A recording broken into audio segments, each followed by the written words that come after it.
A high-end watch worth over 6,000. Guess how much it costs to replace with an Apple. Today, he is repairing a high-end Apple Watch. A heat gun is used to soften the waterproof adhesive. He must be careful when removing the screen. If he damages the screen, he will have to eat instant noodles for days.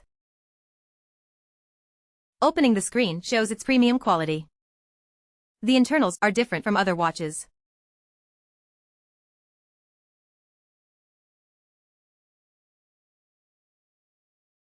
He removes the screws holding the damaged screen.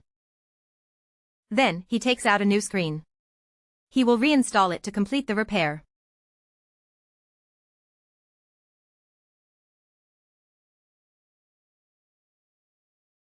Next, he applies sealing adhesive to the watch.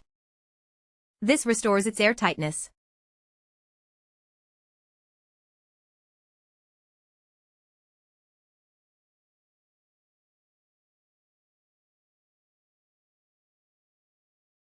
Now, this high-end Apple Watch is ready for use.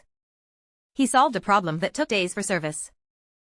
He fixed it in just a few moments.